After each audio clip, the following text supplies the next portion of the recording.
मैं चाहूँगा वो आए तो शब्दों में और क्या फील करें आपने अपना मालूम के बीच। यहाँ नया गांव में उपस्थित सभी मेरे बड़े बुजुर्ग और भाई और सम्मानित मंच, आप सभी को नमस्कार। आज आपके बीच में हम वोट के लिए आए। चुनाव का दौर है, 19 तारीख है, साइकिल का निशान है और आप लोग सारी बातें अध्यक्ष जी ने बहुत अच्छी बातें बहुत अच्छी तरीके से कहानी के रूप में समझाई और यही देश के हालात चल रहे हैं। किसानों का हाल बेहाल है और हमारे जो भाई हैं, युवा भाई यहाँ खड़े हैं, उन्हें अग्निवीर बना दिया। वो पहले तैयारी कर लेते थे और अगर कोई और भर्ती निकलती है तो उससे पहले ही पेपर निकल जाते हैं। तो समस्याएं हैं, मजदूरों की भी है, किसानों की भी है, महंगाई बढ़ती जा रही है, रोजगार नहीं है, ये करप्शन होता जा रहा है, बढ़ता जा रहा है। तो आप लोग सभी चीज़ों से वाकिफ हैं। 10 साल हो गए डबल इंजन का कार्यकाल हमें देखते हुए और हमारे माननीय सांसद जी का भी। तो ना तो हमें डबल इंजन की किसी योजना का लाभ हमारे क्षेत्र तक पहुंचा, क्योंकि क्षेत्र में पहुंचाने वाला यहाँ का जनप्रतिनिधि है। अगर यहाँ के लोग आपके चाहेंगे तभी किसी भी सरकार का आपको लाभ मिलेगा। ऊपर से यहाँ पर मोदी जी नहीं आएंगे काम करने के लिए, ना योगी जी आएंगे। यहाँ के जनप्रतिनिधि को काम करना है, उन्हीं के चयन का ये चुनाव है। तो इसमें आपको बहुत ही समझदारी से, सूझबूझ से काम लेना है। और एक गुहार मेरी आप सबसे ये है कि बिना मांगे, पिछली बार 90% वोट आप लोगों ने बिना मांगे दिए हैं।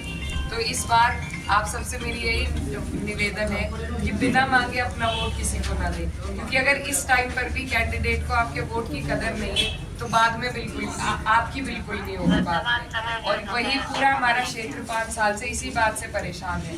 तो आने वाला चुनाव 19 तारीख है और बड़े बुजुर्ग भी कहते हैं कि एक जगह तो रखा हुआ पानी भी सड़ जाता है, तो उसे भी बदलना पड़ता है। तो ये बदलाव का ही चुनाव है।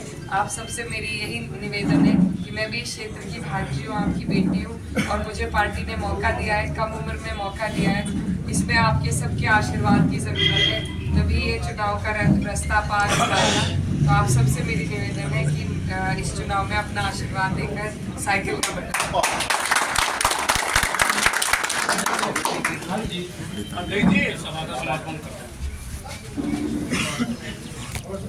आज इस चुनावी सभा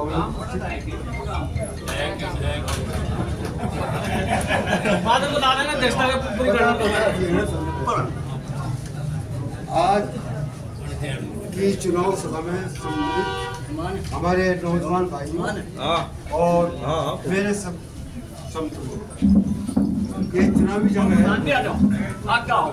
ये चुनावी जंग है। मैं आपसे बात मोटी से बताता हूँ चंद मिनटों। मैं सन 1967 से सोशलिस्ट पार्टी, तो यहाँ पर डॉक्टर राम मनोहर जी आए थे, तब से था।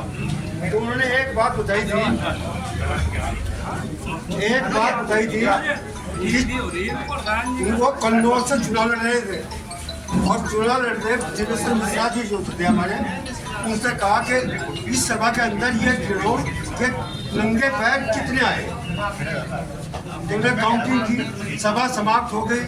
सभा समाप्त होने के पश्चात में उन्हें पूछा कि नंगे पाँव कितने थे, उन्हें कहा कितने, तो उनकी काउंटिंग ज़्यादा नहीं, तो उन्हें